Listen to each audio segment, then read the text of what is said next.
drug addict na yon, sinaksak niya ako ng pait. So yun po yung naging dahilan kaya naputol yung spinal cord ko.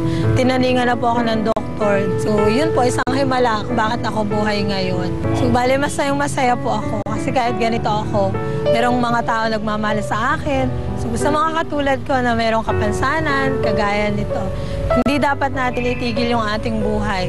Dahil hindi ito dapat maging hadlang para hindi natin makamit yung ating mga pangarap. Dahil merong ibinigay sa atin ng Diyos sa mga kanya-kanyang talento at dapat natin yung i-enjoy yung ating buhay sa piling ng Panginoon. Shining bright with her God-given talent, please give it up for Loida Malabanan, or simply Loida.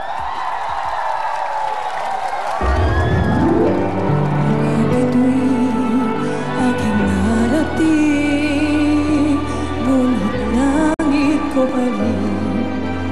iyong piling kapag tayong dalawa'y naging isa.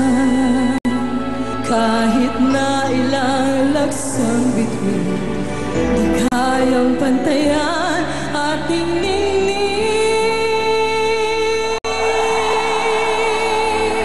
Balutin mo ako ng hiwaga ng iyong pagmamahal.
Loida Malabanan, galing Batangas.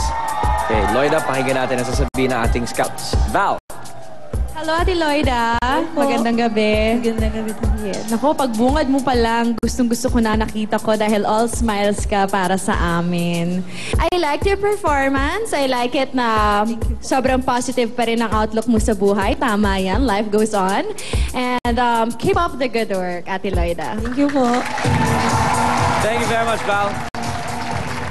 Shalala?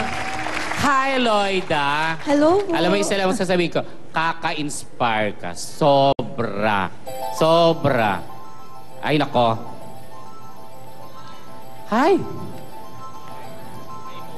Hindi, dahil sa ganda ng pagkanta mo, I'm sure, lahat ng bituin sa langit, bababa, kikislap at magpapalakpakan dahil sa natatangi mong talento. Oo. Alam mo, we're so proud of you, sobra.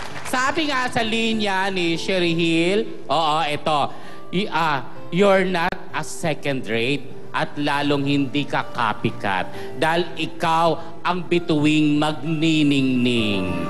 Thank you po. Wala, tutuwa lang ako sa'yo sobra. At dahil dyan, pwede bang pahag? Dahil masakit na dibdib ko. I love you sobra, sobra.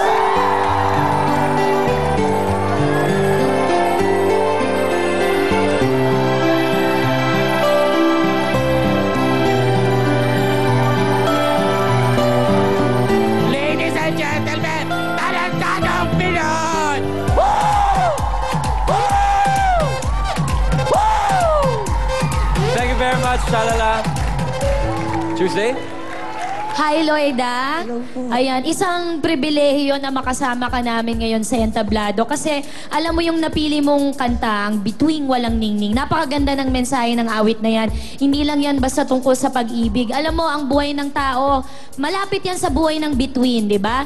Magniningning ka sandali, pero kagaya ng lahat ng bagay, balang araw sasabog ka rin at mawawala ka rin. So, tama sila. Very inspiring na umiikot yung mga kalooban namin, yung nararamdaman namin ay hindi maipaliwanag dahil sa talentadong Pinoy na bigyan ng patas na pagkakataon ang lahat na ipakita yung mga kakayanan nila. May kapansanan man o wala. At alam mo ba na ang ating ultimate talentado kagaya mo, nung naglakad siya sa Entablado nung linggo, talagang naramdaman ko na nung naglalakad pa lang, itong tao na ito hindi na hinayaan na maging hadlang yung nararamdaman niya at pinagdaanan niya para maabot yung pangarap niya. At nasa sa iyo yun. Nakikita ko yun ngayong gabi. So, mabuhay kayo at mabuhay ang palabas na ito, ang ginagawa nito at ang intensyon nito. So, tayong lahat, mabuhay tayo. Go! Salamat. Thank you very much, Tuesday. At Loida, maraming salamat sa iyong performance. Good luck with the jury. Malalaman na sa ilang sandali kung sino ang binigyan ng ating talent scouts at jury ng pinakamataas na puntos. Kayo po ba? Sino ang pipiliin ninyo? But to help you out with your choice, ito po ang isang recap ng mga pumasa sa ating kortina.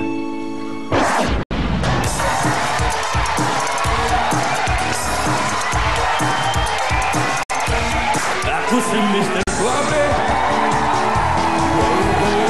Grabe. Luisa, that's wrong! Don't cross the road! No! Can you blame me? Lipad, lipad, kaya nang lumipad. Lipad.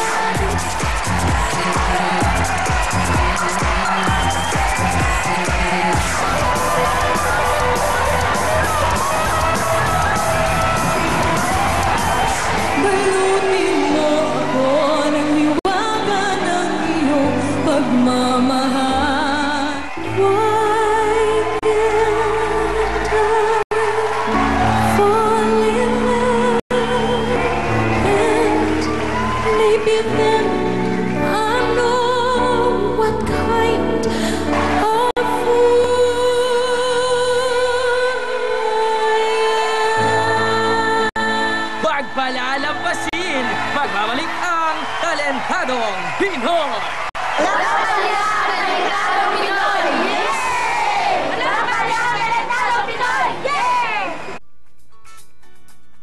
Ang programang ito ay hatid sa inyo ng Surf Fabric Conditioner. 5-in-1 freshness. 5 pesos lang.